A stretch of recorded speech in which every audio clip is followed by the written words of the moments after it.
What is up, my nerd familia, and welcome back to another episode of Games y Mas, the podcast where we're talking about all things board games, video games, and a little bit of pop culture. I'm your host, Vic, and today we're going to be talking about video game pet peeves, or things that bug us about other gamers that they do, behaviors, or maybe things that studios do that bug us a lot. Maybe you could say like red flags, or things that irk us. Maybe that might irk you guys as well. But I'm very excited to talk about that. We're taking a little break from our Jurassic World little franchise talk to talk some video games. And what better way to do it than with the sad boys? We got Omar and we got Raul here. No strangers to the podcast. Guys, you can find us on all socials. Socials. We're on X, Facebook, Instagram, TikTok, Facebook, YouTube, Spotify, Amazon Music, Apple Podcasts, iHeartRadio, anything that you listen to. If this is your first time watching, thank you so much for watching and listening, wherever you're listening or watching. Give us a follow. Let us know what we're doing right, what we're doing wrong. Let us know what we can do to improve our podcast, or let us know what you guys thought. But yeah, give us a follow, hit that like and subscribe button, give us a 5-star rating, grow. Let's get us on the algorithm so we can spread out the love. Let's grow the nerd familia. And so with all that introduction and everything said, we're ready to get started here, get this podcast started. So pull up a chair, grab some dice, y acompáñenlos a jugar. So, what's up, boys? What's going on? You guys ready to talk some video games? Oh yeah, Sure. good change of pace from all the board gaming stuff. Yeah, more. Yeah, I know a lot of board gaming talks and stuff. I'm very excited to talk about that. Omar, tell us why Scott's not here. Give us a rundown. He said he couldn't make it because he had an appointment. He moved the appointment, and then time comes up, which we all agreed to 12 o'clock in the afternoon, and then all of a sudden he has an errand to go run.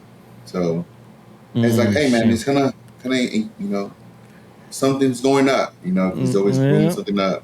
Yep. Typical sad boy fashion, but it's okay. We'll carry on we'll carry the load here and do the heavy lifting like we always do.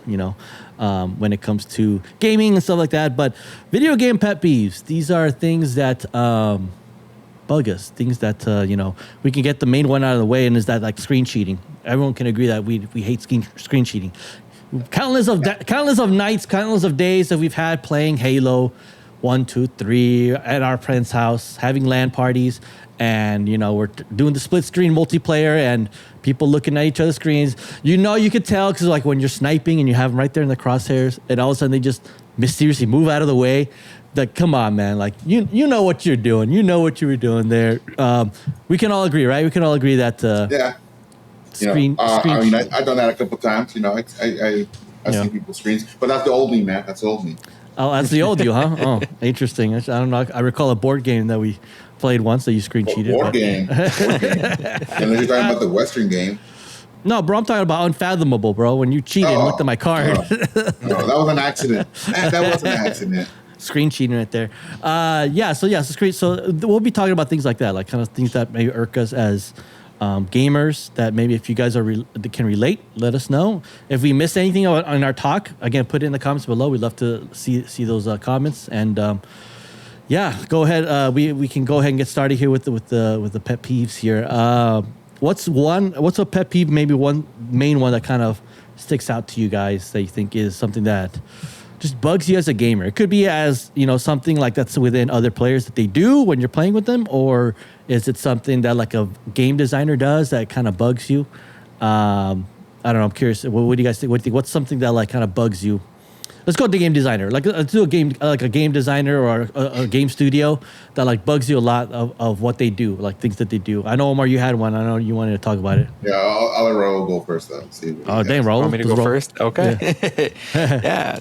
I really hate in-game like random drops, like loot chests, if you will. Oh, yeah. Kind of like that. That's always been like a pet peeve of mine. There's like in-game purchases, and I mean it's like super prevalent with the game industry now. I mean that's one of the reasons why I don't play video games as much as I used to.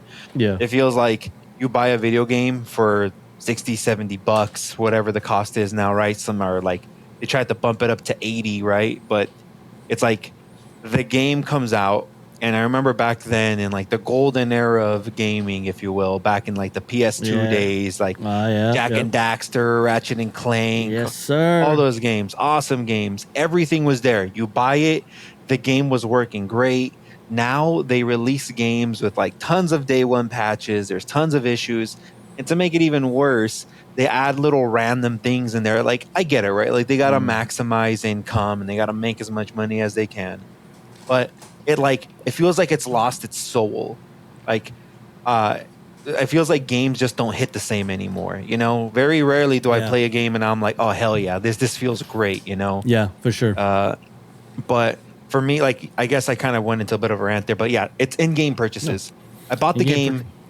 Give me everything, you know. DLC is different, you know. If I buy the game and I'm like Fallout 3, right? Like back when that came out, drop the game, tons of fun. I've played it for hours. I got like 100 hours plus on it. DLC, cool, but don't drop the game and then immediately give me like random loot.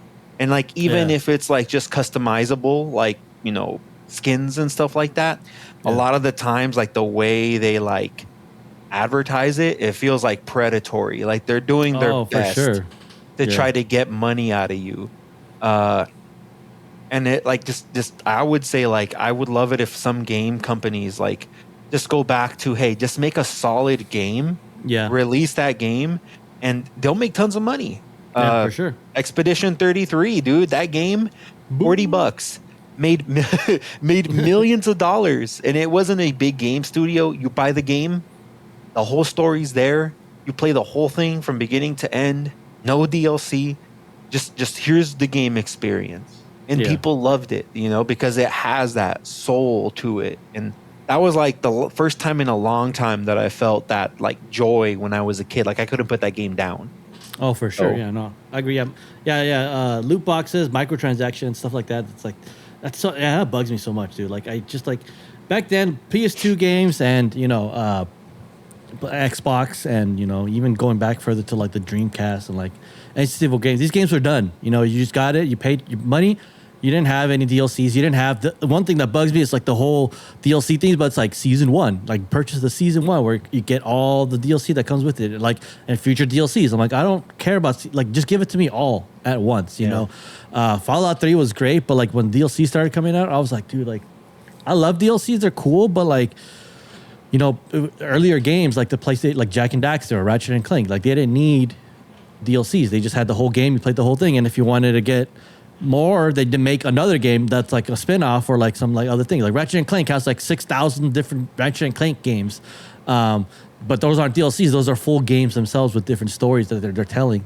But they didn't have DLCs and stuff like that. I mean, Skyrim and you know Oblivion. We can blame Oblivion. They're the first ones that created a DLC that everyone went raving for with the horse armor, buying horse armor, and that was the first DLC. And they realized, oh, people are buying this, so maybe we should do more. And I'm like, bro, thanks a lot, Oblivion. I mean, Bethesda, you guys ruined it for us. But I mean, I wouldn't say Bethesda really ruined it. I mean, I think Bethesda's actually doing a pretty good job. I mean, again, Fallout is actually a really good game. Fallout's good, yeah.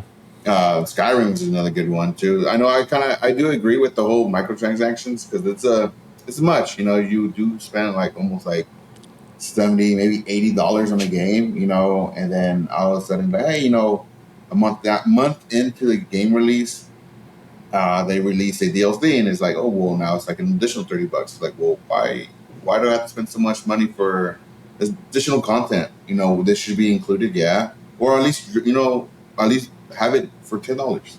I mean, at least a reasonable price to add a little bit extra content. I know some people always like, oh, you know, you get special armor, you know, like the Juggernaut armor. You kind of send ranting about random things, but for that kind of armor, they're like, oh yeah, it's $20, you know, just for armor. It's like, well, what about the story? I want the story. That's why it's like, I don't know. Sometimes it calls me, you know, it's like, oh, is it going to add more to the story, or is it going to be just a different, just armor setting and a new companion? That's pretty much it. Yeah. So for sure. it varies, you know. Okay. But what about you, Omar? Though, what's something that bugs you though about Elden Ring? You know, Elden Ring. when the game's too hard and you can't play the game properly, you have to find different methods, you know, to at least enjoy the game. I mean, I stopped playing Elden Ring, but again, games like that, it's kind of like it's a little bit too much. I know it is a Souls-like game, or it is a Souls game, and it takes more skill to play the game, and of course you have to grind, here and there to level up and be good at the game. And that way, when you go and fight those bosses, it's like you're winning, and you're kind of like smooth selling, opposed to like how we did it. We're kind of like hitting every rock every time we fell down. Yeah, true. I mean, I love Elden Ring though. Yeah, but go ahead. Yeah, I'm with you, Vic. I like hard games. Like, there's a fine line, right? Like, there's a level where it's just like, all right, dude, this is just ridiculous. Like, it's total luck whether or not I successfully make it through this or not. Or like it doesn't feel like accomplished. Like the enemy's like a bullet sponge. Like, I forget what game was it? It was like Borderlands. yeah. Like, hey, I turned it up to difficulty. It's no different. I just get hurt quicker, and it takes a shitload of shots for me to kill the boss. It doesn't feel difficult. What I like about like Elden Ring and Dark Souls is that there is no real difficulty level. It's just like this is the way it's intended for you to beat it, and you got to find the patterns. You're gonna die a bunch of times, but once you figure that out, and you're like able to dodge, you're able to parry, and you start like hitting and executing everything perfectly, there's a certain level of satisfaction that like I really enjoy from it.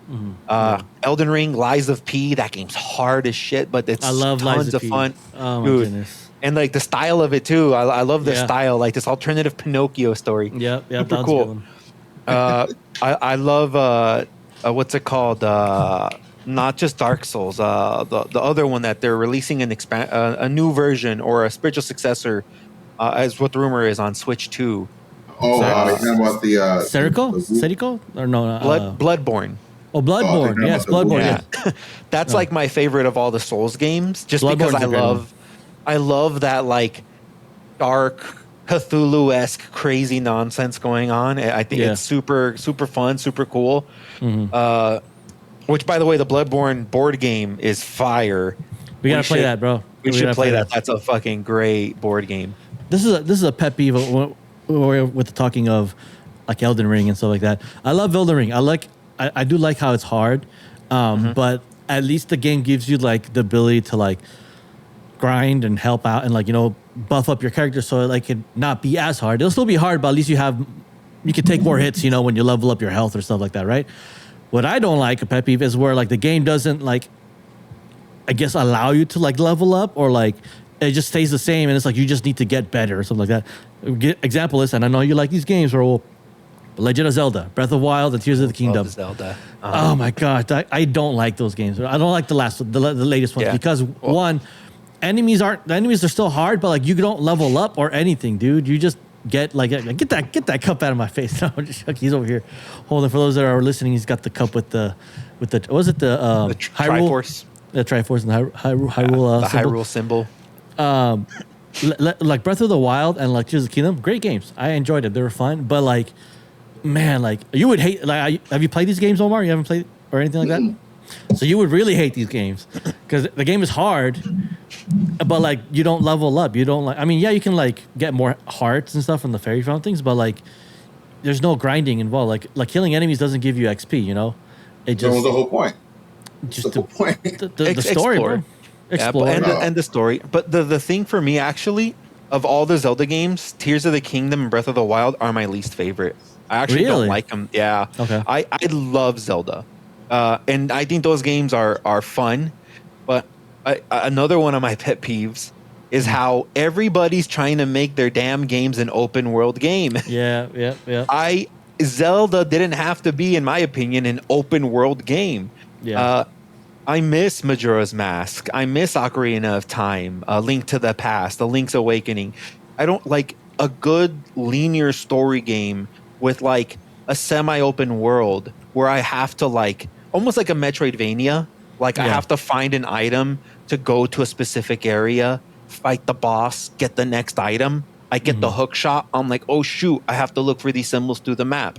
I go through the map. I find a way to cross this big chasm. I'm in a new area. And then there's little guiding hints like, oh, hey, you were able to save the sage of fire. Now you need to go find the Sage of Water. They're located in the lake area. I missed that. It felt like a cool narrative story. Yeah. Breath of the Wild, at first I loved it. I appreciated it. It felt like a Zelda game at first because of the artwork, the music, the characters. But after a while, I'm like, dude, I'm tired of my sword breaking. I'm tired of having to craft new items. I'm tired of having to cook. I get the Master Sword. It's cool and everything. It feels good. I get everything. But I finally beat the game. I enjoyed it, but I only beat it once, and I didn't unlock everything because after a while, I was like, "Where's my temples?" Yeah. And like, dude, like you got rid of temples. That was my favorite thing. I loved the puzzles. I loved going into the volcano, fighting Dodongo, going into like the Zora's domain. I loved and my favorite temple of all the Zelda games is Majora's Mask, the Tower of Death, or the Tower of the Dead. Yeah. I can listen to that soundtrack all day. I listen to that when I'm at work. I love, and that level just felt so good to me. But like, I feel like it's lost that. I don't know. Like even like Tears of the Kingdom, like they added temples, but that shit was for babies, dude. That was so easy, man. Those bosses were too easy. The puzzles weren't complicated. I just feel like, it just lost something that I loved about Zelda games. They're fine, but I'm like, bro, take me back, man. Like I have a copy of this game here. It's still wrapped up. It's when they did The Legend of Zelda Echoes of Wisdom. So I buy 2 copies of every Zelda game, and I keep one wrapped for my collection and one that I open to play because that's how much I love the damn game series. And so my hope is one day in this crazy economy, if it gets better, I can buy a house and I'll have a nerd cave, and I'm going to have all my wrapped Zelda games on display. I liked when they did this because, it's an alternative story. They mixed it up because you don't play as Link. You play as Princess Zelda. And I went back to like the old schoolish feeling of like you got some temples, you've got some guidance, you're exploring a little bit, you're going to these different areas. And I really enjoyed that. I want that again, but for my 3D Zelda game. So, for sure. Pet peeve, stop making everything open world. You don't have to make an open world game. I mean, for that, I would disagree with you on that point because there's some games. I mean, Zelda, I agree in that. Okay, for Zelda, it's like you might want to do it like how they did it for the Nintendo 64 era. I don't know the name of the games, but I know Zelda started like that. For instance, I wouldn't mind an open world for Necromunda, viewing the hive world of the whatever planet you're on. An open world for that would be cool. Warhammer 40K, that would be cool having an open world era like that too. Of course, are the games not open world? No, it's not. It's all like you get dropped in. It's like mission based, and that's it. You go straight for whatever mission you get. But like, I wouldn't mind being like, how you guys ever played that one game called it's called Kinshi? Kinshi. No, I don't think I've ever heard. What is it? That one's a hardcore survival game. So you are, in other words, you're how in every story you're like the superhero, you're the chosen one, right? In this one, you're nobody. You're literally a nobody. You start off with nothing. You go in, you raise up whatever you could. You mine, you steal, you kill people for stuff. And then.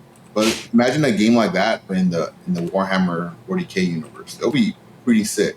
An open world as well. I mean, come on. It's like you can't go wrong with that. So I get what you're saying. I've never played this game, but my little brother was big into this game. He was playing it like crazy. Yeah. Kenshi, I just looked it up. I know what you mean. Yeah, I've seen this.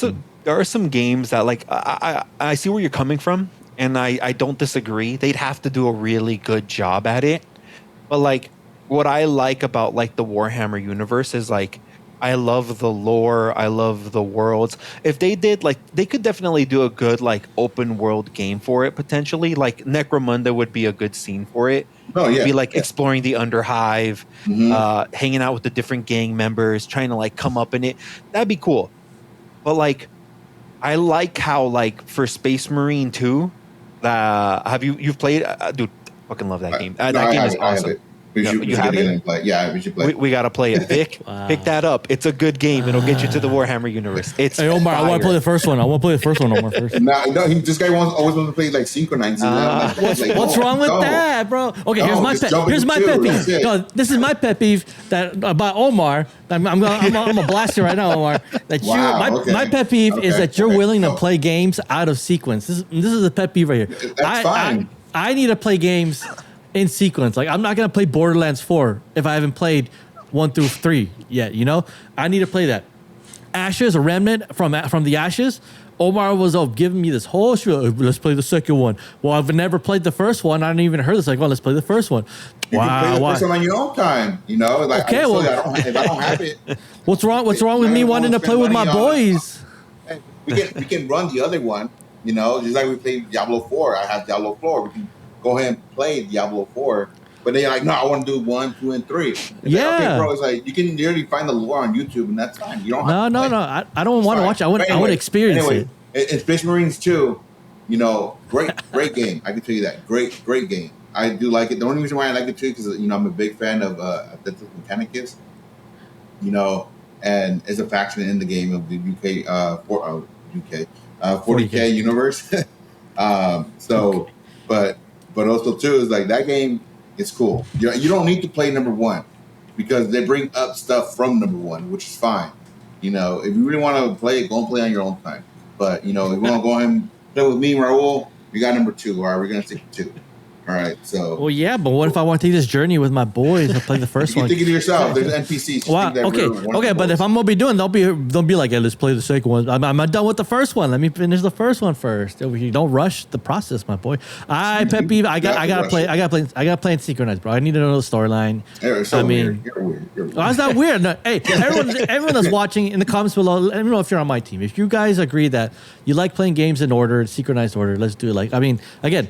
From Remnant 1 and 2, like I wanted that's a storyline game, bro. Like I wanted to play the first one, so we know. Yeah, we but wanted to go straight. That's old tech though. It's like, I mean, That's not old tech, bro. I rather play the more like modern ones. Like, okay, cool. You know, it's like now I play number 2. I go ahead and jump into number 1 and see what I can catch up. It's okay, that's the reason why that guy, you know, took a left instead of a right. Nah, go from the beginning and straight. Nah, I get that. There are some games that I agree with Vic on that like you have to play in order, but it's hard, especially with like really long games like Metal Gear Solid. Yeah. How the fuck am I supposed to go from Metal Gear Solid 1 back in the PS1 era and go through? So for those games, like I watched a playthrough video or a story breakdown to understand it. And like for me, I felt like, okay, that was enough.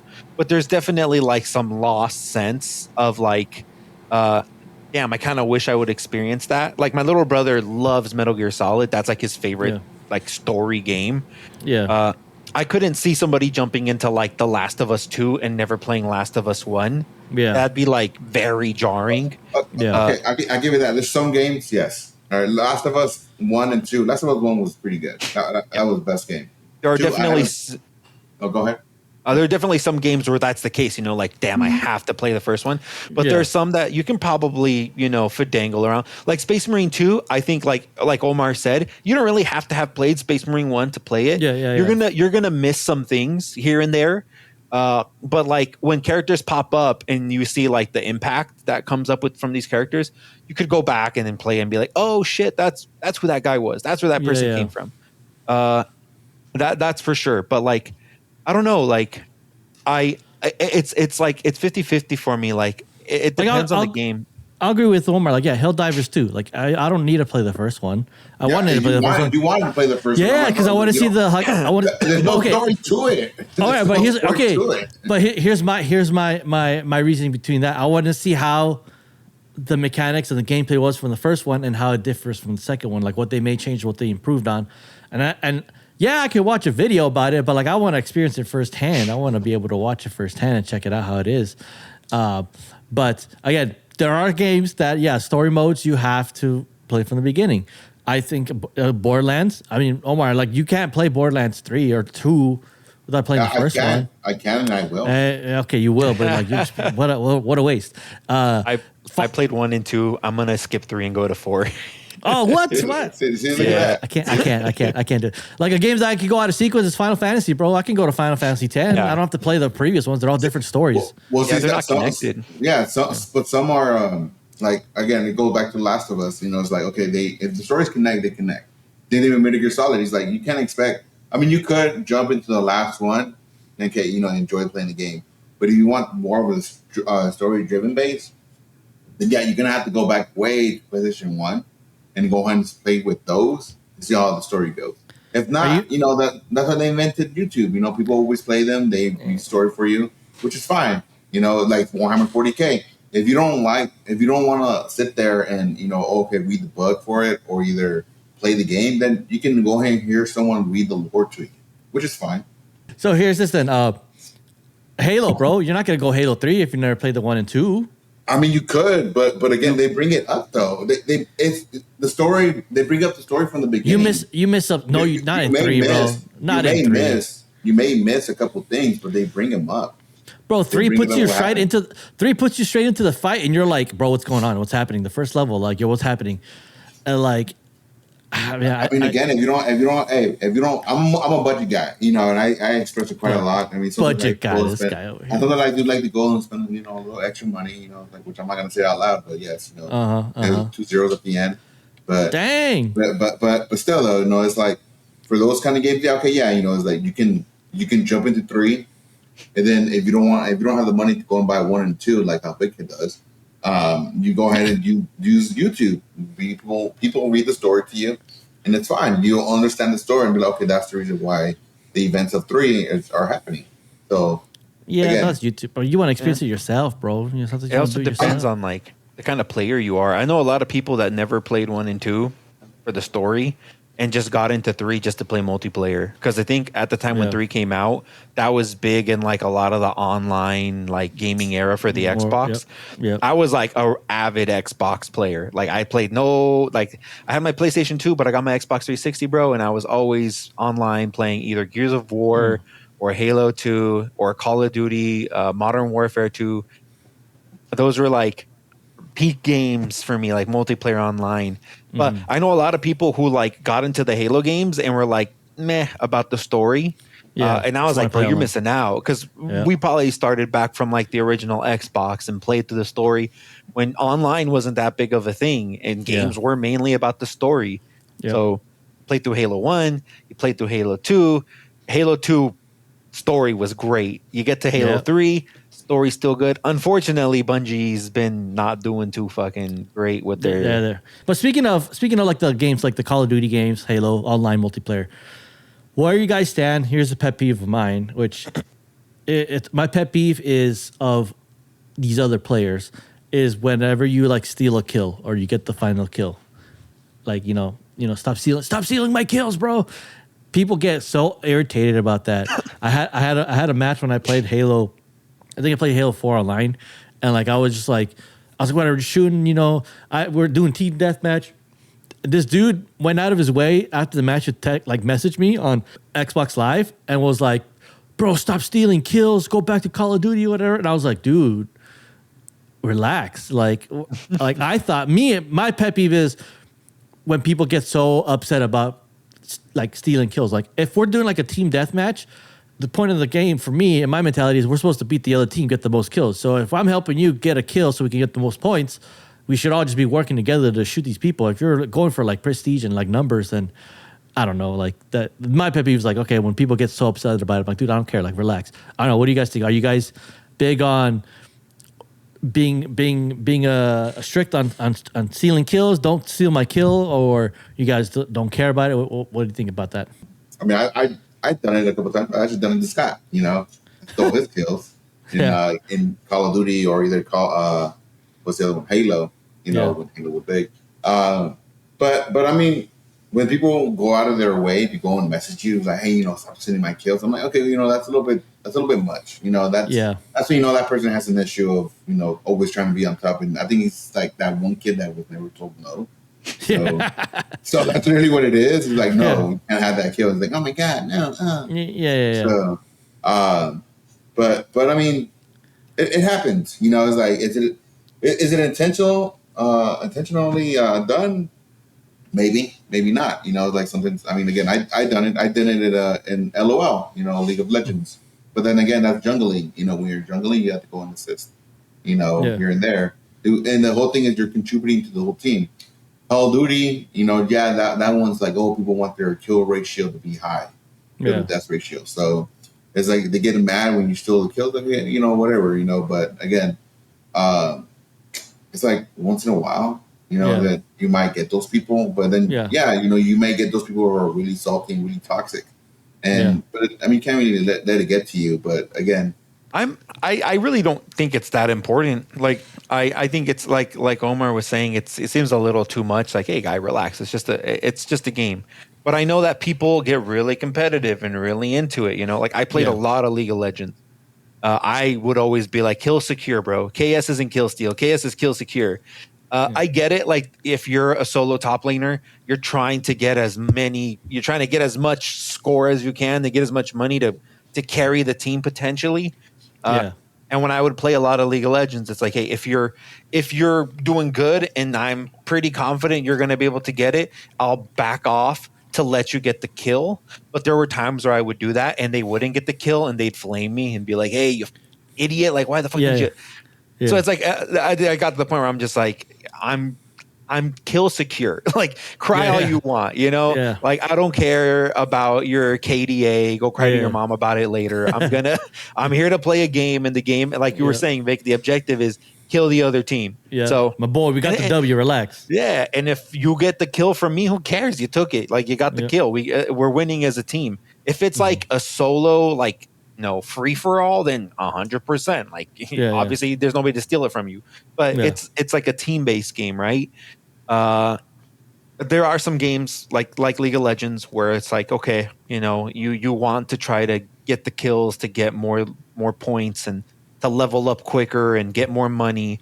You want to give the carry the shutdown on the enemy hero that has a lot of money so that the carry can, build up and carry the team to victory. But like sometimes the carry can't secure that. So I jungle too, Omar. That's like the main role I play. So I'm jungling Kazakhs, bro. I'm a feast or famine champion. I'm stealing the kills because I need the money to carry the team.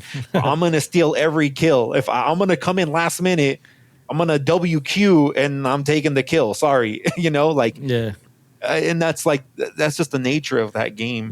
But like it's like I've always seen it like it's not that big of a deal. Like at the end of the day, you're gonna play, I don't know, Call of Duty, Modern Warfare 25 or whatever for a year, and then 27 and 28 are gonna come out, and then your KDA is gonna be different, and you're gonna have to get back up there. So it's whatever, like so that's how I feel about it. Like that'd be a pit peeve of mine too if somebody gets all butthurt, feisty about it. It's like, like relax, bro. Relax. It's a video game. It ain't that guys. deep, homie.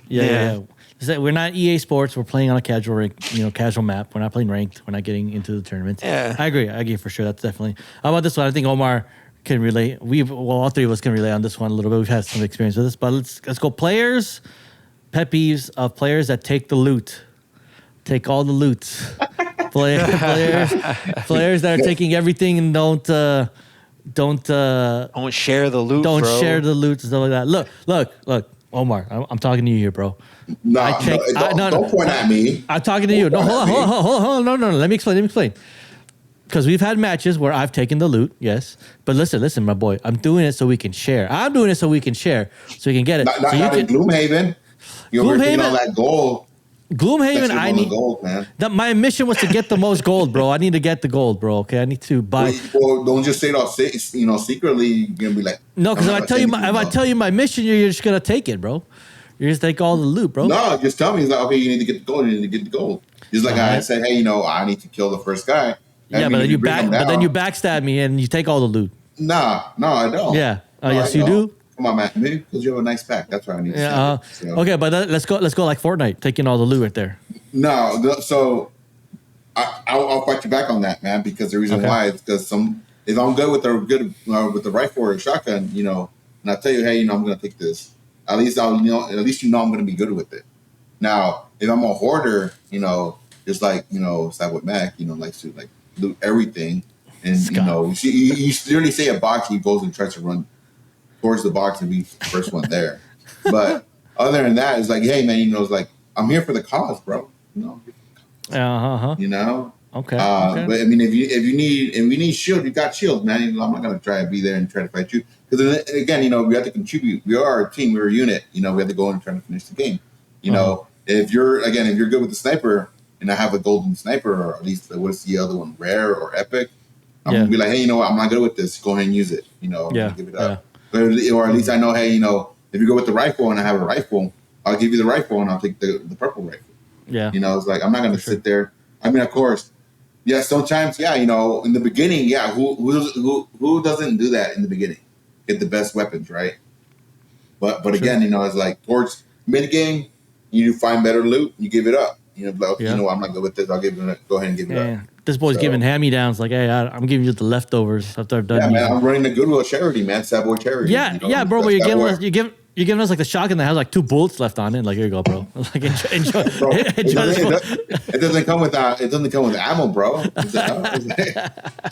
Okay, what about you, Raul? What do you think about loot when it comes to the peppy of loot? I don't know. Like, I've honestly never played a lot of like online like looting games. I've played like a little bit of the Final Fantasy MMO for a while. Okay. I couldn't get into like that. I'm not a big MMO fan. That's another hot take of mine. I guess I don't like MMOs. I've always felt like it's always been first come, first serve for me. Like, I don't know, like in those games I've played, like if you pick something up that's like for somebody else, it's like, oh, hey, by the way, this came up for you. But every time I've played those games from what I can remember where there's like loot, it's always been like, oh shit, run and grab, open up all the treasure chests you can and take it. Like, take whatever you can. And then I'm like, hey bro, I found something that I think might work for you. But it's always felt like that way for me. I don't know. Maybe it's just because I've never played too many games with like tons of loot. What I mainly play are like solo RPGs or like if I play versus games. Like, I've been kind of getting into Deadlock. There's not like really loot in that kind of a thing. So I don't know. Maybe we'll play some loot type games and see how greedy I get. But I'm probably gonna snatch it all up if I can. Okay, finders keepers, bro. Finders keepers. This is my gun. Okay, here's a little. I'll take a little jab at this with shout out to the guys the guy and gals at Co-op Chronicles.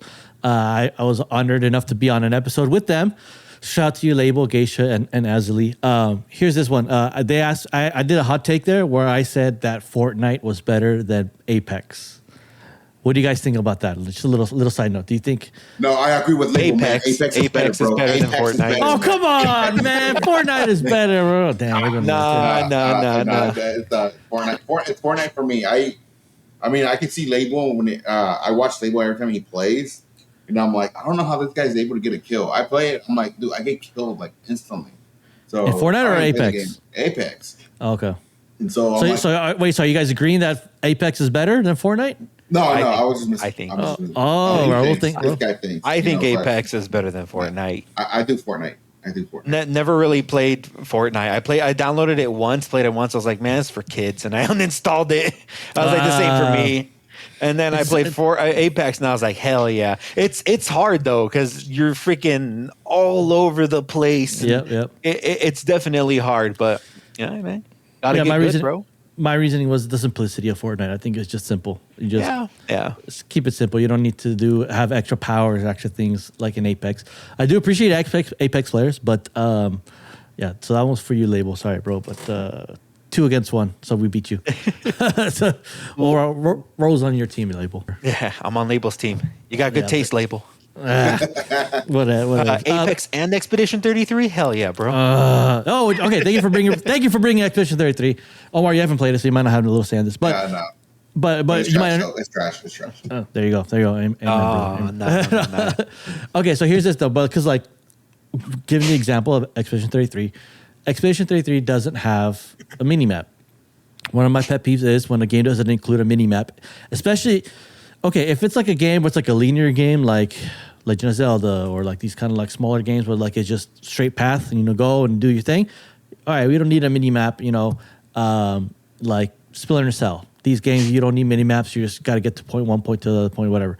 But when it's like open world-ish, esque type of games and there's no mini map, like that's a big. I'm like, bro, this throws me off. Like, example, Expedition 33. There's no mini map. I know you can pull up the map, but that's the world map. That's like the outside. Like, but when you're inside the lands and like doing like the levels, there's no mini map. And these levels aren't like just straight go from here to here. Like you can go everywhere.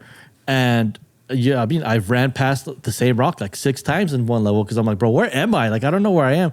It's gotten annoying and it's been a pet peeve of mine. So for me personally, I need to have a mini map if it's going to be bigger scale sense. Like, I mean, does Legend of Zelda Breath of the Wild have a mini map? I don't know. I don't remember if it did or not. I don't remember either. But I need to have a mini map. What do you guys think? Do you guys big pro mini maps? Pet peeve? You got to have a mini map. You don't really care. I don't like. I like the HUD, if you will, to be as minimal as possible. I like a compass, like a compass that points me north and south, so that I can kind of get my bearings on the world map. But I don't necessarily mind not having a mini map. I kind of like having it, and if the game has it, I like having the option to make it as tiny as possible, and I'll put it in the corner, so that I don't have to look at it. I like being as immersed in the world as I can, so I like having a small mini map. They're like with Expedition 33, it is like a linear-ish story. There are HUDs with like big areas that you can explore, and you can get lost in it. And there were some sections where I was like, wait, where do I have to go to? The big, tall towers with bubbles of water or something like that? Yeah. And you can find it. You just have to like look around. But I enjoyed that like sense of exploration and stuff like that. I felt like it wasn't too bad. But yeah, I like a compass, if anything. But honestly, like if the game was like there's nothing on the HUD and I gotta press a button to interact with like what's a game like that? There are some survival games where there's like almost nothing on your HUD, and if you want to see where you are, you gotta pull up a button to look at your watch, and there's a compass on it. And you point yourself north and south, and then you pull up a map and you see where you are, and then you look up stuff on that.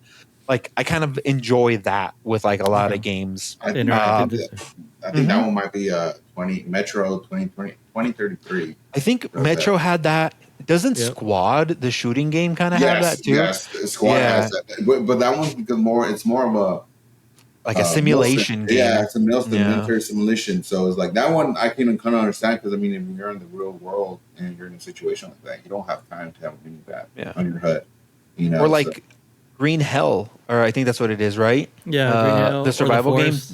The forest, that one you like have a map and like it's drawn and you have your compass and you're kind of like, there was a rock here and a water and you're kind of trying to piece it together. Yep. I like that, but I know that those games are kind of like they're meant to be played like that, But 100%, there are some games that like I can understand. Like, hey, the mini map is really nice, but for me, like a compass is something I always like.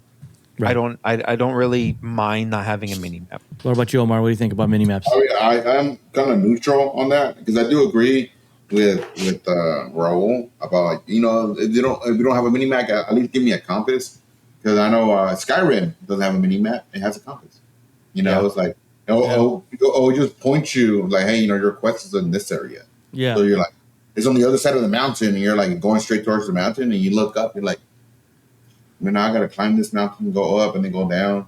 I don't like going around; it takes so long. So I'm like, where's that dragon that I can ride? That I can go up the mountain, but or the horse, that goes up the mountain. Climbs the mountain for you. But no, it's if there's a mini map, I'll take the mini map. If there's not, then I'll just take a compass. It's like, I can see we're really trying to disappear real quick. I'm trying to adjust my table. I have a standing desk for work, so I'm trying to get comfortable. Cool. Do you guys play video games standing up sometimes? No, I do. I think that's something that bothers me too. Can we talk about that? It's like standing up and playing games. Who does that? That's a pet peeve of yours? Standing up playing video games, standing up? What are you talking about? We did that at Walmart all the time with the little controller. That's Walmart, but you're playing demos, man. You're playing demos. You're still standing. Yeah, but you're playing a demo, and your neck kind of hurts after a while. But you mean to tell me that you've never had like a LAN party and like the game's getting heated, that like you're standing on the couch, just kind of like above the couch, like standing in front of the screen. Like I've never done that. No, I never done that. My serious. Not I'm real getting gamer. real serious in the game is when I lean forward. We all know that. the locked in pose. We're getting locked in, boys. Yeah. So, and just really quick, I know Scott's not here, but Scott's locked in phase is or pros is putting a pillow, crossing his legs and putting a pillow on top of his legs and putting his hands on top of the pillow. I've had a couple people like they're locked in poses like standing up, but it's like funny because like you have like the screen. And then like we're like in front, like we're like towards the middle, right? Like watching the screen. Like I've seen people like go to the side and like standing to the side of it, like just standing like this. I'm like, bro, like don't you need to get like the full angle of the TV? They're like just like on the side, like, nah, bro, I'm in it. I'm like, okay, I'm over here staring up the side, like, okay, cool, weirdo, whatever. All right, let's keep playing then. I've had that moments like that, but okay. So we've talked about a couple of pet peeves here. We'll kind of wrap up the podcast here. Any other pet peeves, you guys, that we probably that not talked about, or anything that you guys want to bring up? I know we talked a little bit about some game studios, what they do, things like microtransactions or cosmetics that like they try to showcase and try to suck out every penny of us after we've played like $70 for a game, and now they want more money. Rockstar and Fortnite, all those BR games where you can buy all these cosmetics and extra things. We talked about certain players when they do things like screen cheating or steal killing or taking all the loot. I think we did a good job at, like, I mean, most of my pet peeves I kind of brought up. Everybody plays games a little differently. Everybody likes different games. I'm more of an RPG guy. When I play my games, I play solo usually. Yeah. If I play online, it's like, League of Legends, freaking Deadlock, stuff like that. Gloomhaven, that's like a cooperative story game. I mainly play story games, so a lot of my pet peeves are around me spending money to buy your game, and then you give me half of the fucking thing. Like just give me the whole game, and then stop trying to leech money out of me. I'll more than happily buy 1, 2, and 3 of your game. Like, not like as in like 3 copies of the game, but like release, like you said, Ratchet and Clank or Jack and Daxter. Release Jack and Daxter 1, complete game. You want more of it?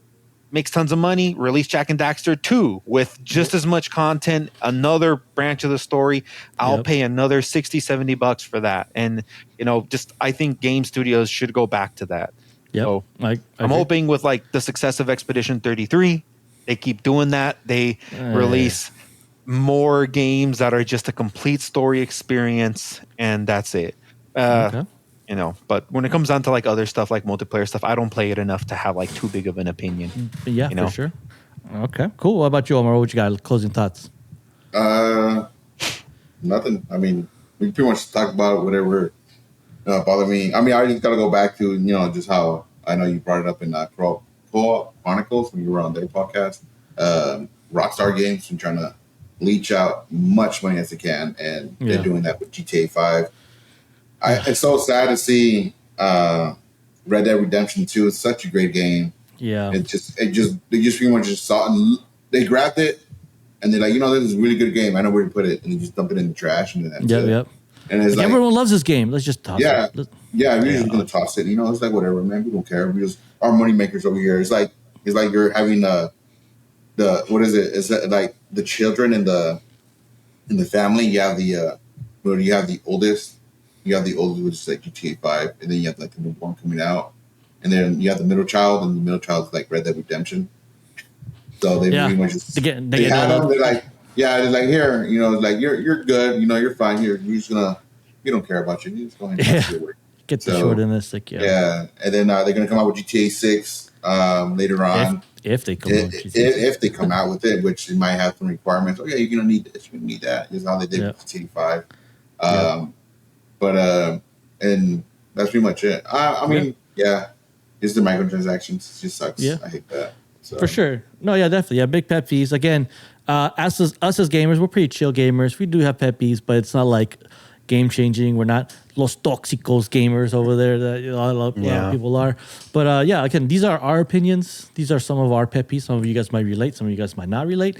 Not to say that this is the say of the gaming community. We're just kind of expressing our opinions. I mean, your guys' opinions might differ, but that's the beauty of it. They differ, but we still play the same video games together. We still experience the same storylines and the same faults and crazy things that we see through gamers and stuff.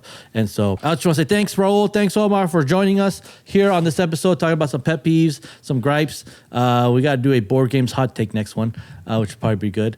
But yeah, it was very fun chatting with you guys. And missing one because he had stuff to do, I guess, better things to do. Yeah, errands to go do. Errands to go take care of. Yep. But yeah, just want to say thank you again so much. If this was your first time listening and you stuck it through the end of this episode, thank you so much for listening. Don't forget to check out our other contents that we have. We've been doing a franchise on Jurassic World and Jurassic Park, talking about the movies and video games, giving my opinions on what I thought. We also have some other cool episodes. We had some vlogs out there. If you want to check out more of the Sad Boys, check out our Twitch channel. We are Los Sad Boys, LOSSADBOIS. We stream when we can. We don't have a set schedule when we stream, but we usually we want to run some Gloomhaven, we stream it. We stream some fun games. We've had some fun moments on there with the community. Those that have watched our streams, thank you so much for watching. So give us a follow there on Twitch. You can find us on Twitch. We also go live sometimes on YouTube whenever I remember to click the live button on the YouTube section. But yeah, you can check us there. But again, once again, if you want to follow our socials, we're on X, Facebook, Instagram, TikTok, Facebook, YouTube, Spotify, Amazon Podcast, Amazon Music, Apple Podcasts. Give us a follow again, subscribe. Let us know what you thought. What are some of your pet peeves? I'm curious to hear what are your guys' gaming pet peeves or red flags that you would say within gamers or within the industry. Very curious to hear that. So give us our closing statement, Omar. The closing statement. Nos vemos para próxima.